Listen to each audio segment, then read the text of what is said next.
Assalamualaikum warahmatullahi wabarakatuh and good day. So today we're going to learn a new thing which is introduction to pointers and reference variables. Okay. For pointers, this is just an introduction to get you to be able to differentiate to reference variables because these two will be used heavily in functions and also arrays. So this is just an intro so that when we go into function and arrays you sort of know what are these two mean. Okay, so let's start um, by remembering that what is variable. So variable basically is a container to hold a value. So every time you declare a variable, what happened is a memory location is being saved to hold a value in the name of that variable. So for example, if you create this variable num, there would be a memory uh, location or memory space allocated for this variable to hold the variable. So but where exactly the location in your memory, you can use this operator ampersand to get the address. So if you're familiar with computer architecture, you will know that the uh, memory memory address is actually in hexadecimal numbers, right? So let's try one example. So I'm creating a variable b. I'm declaring variable b with a value 10 inside it. So basically, a space is being allocated in the memory address by this statement only, and 10 is being held in that memory address. And I want to see out. So see out b, and I want to also see out the address where b is being saved. So m9. So let's run it. You can see here that 10 is the value that it p holds, and this hexadecimal numbers is actually the memory location or memory address where where p is being held. Okay. So what is pointer variables? Okay. Pointer variables is often called a pointer, just pointer. We just call it pointer, but it's a variable that holds an address. That is why you need to understand the concept of address here. Okay, so because a pointer variable holds the address of another piece of data, it, so it means that it points to the data rather than uh, when you won't get in with pointers variables, you won't get a value inside the pointer, but basically the value in the inside pointer is another memory address. So when you have a memory address in this location, it will directly point to that memory address and the value will be in that memory address. Okay, so pointer variables are just another way using memory address, and it's more low level than arrays and reference variables, and which means that you will need to to track the address and how where the pointer is pointing by your own. Okay, so what is the definition of pointer variables? So basically, if you have a pointer, you will declare it as integer asterisk the integer pointer. So let's say I want to declare a pointer here.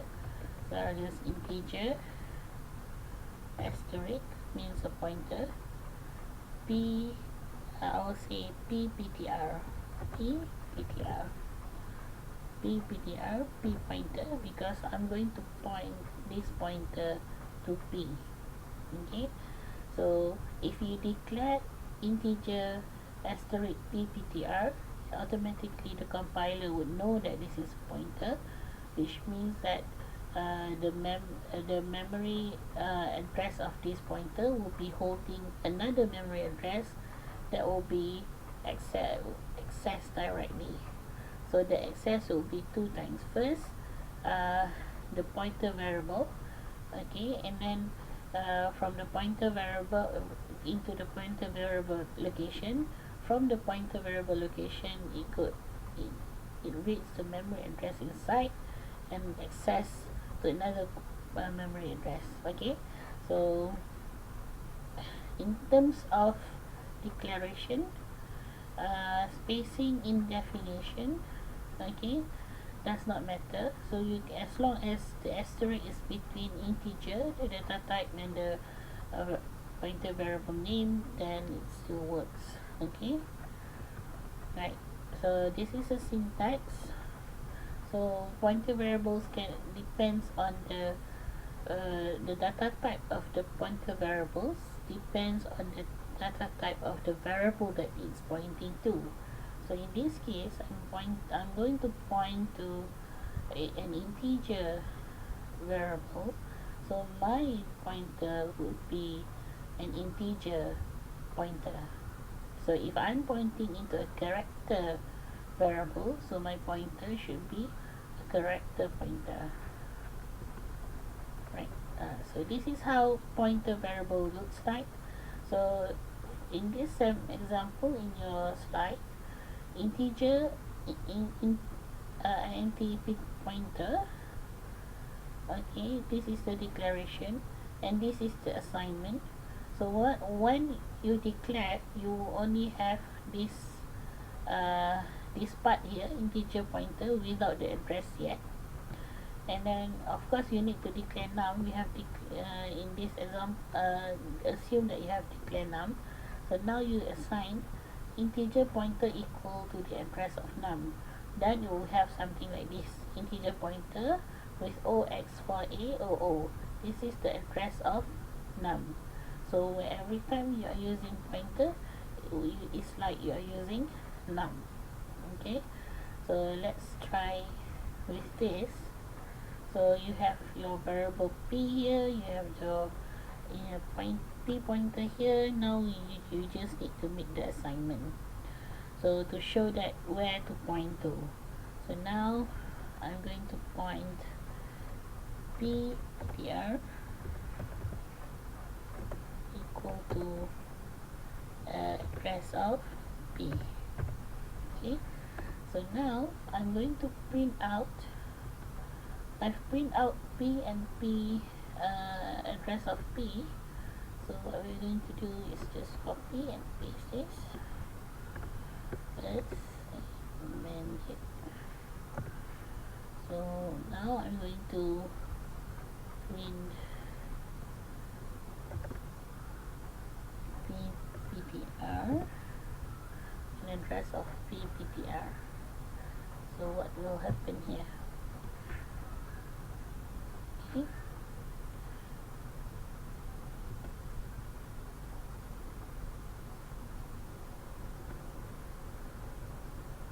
So let's look at this. It's smaller. P is 10. Address of P is OX70FE44. P pointer, the value inside the P pointer. Oh, sorry, we haven't changed the it. Alright, just now I this is similar because I didn't print out the P pointer. So let's try this again. The address of P pointer. Combine. Okay. So you can see there is a different address here. So P 10, the address of P is actually OX70 FE4C, the address the content in P pointer PTR is the address of P, which is OX70 FE4C, and the address of the pointer PTR itself is OX70 FE4T, right? So basically, when you do this declaration of integer pointer PTR, it is being memory address is being allocated at this address, or sorry, memory space is being allocated at this address for X70FE40, okay, and P is being allocated at OX70FE4C. So when this happen, this assignment happen, P pointer equal to the address of P. So the the memory address of P pointer, which is OX70FE40, will be holding the memory address of P, which is OX70FE4C. Okay, so this is in directly referencing, is like referencing to P, but not referencing, sorry, directing to P. So if you print out P, you get 10, but if you print out the value of pointer PTR also, you will get 10. Okay, we'll look at this later. Right, let's move on before to get there. Okay, so this is just a repetition. So only P is a pointer, where if you combine declaration, you can also combine declaration, but make sure when you do this int asterisk P, this asterisk will belong to P only, and Q is actually an integer variable. So if you want to declare two pointer in one statement, make sure you declare something like this: int asterisk P and asterisk Q. Okay, so then this will become P is one pointer and Q is another pointer. If you do like this, int asterisk P and Q, only P is a pointer, Q is the normal integer variable. So if you, when you have declared a pointer, okay, it is safe to start with a null pointer declaration if you are not using it yet. Okay, so if you are going to directly use it like I did now, just to show you example. If you are going to use it later in your code, then it's safe, it's a must for me, because if not, your pointer is, you don't want to risk pointing to nowhere. Okay, so better to point to a null value first before you use the pointer. So I can do something like this. Sorry, P underscore PTR equal to null pointer. So maybe I just, rather than doing this, I just add it here, null PTR. Okay, so it would still give you something similar.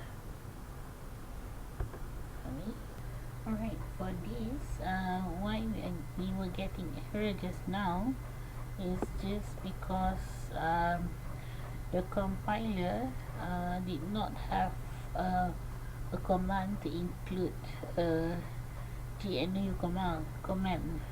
So what you need to do for this is to go to compiler options, and originally you'll see this, there's nothing inside this box. Okay, originally it was like this. Okay, so what you need to do is to take this and add this command. So when it's compiling, you'll add this command. That this command will recognize the null pointer. So with this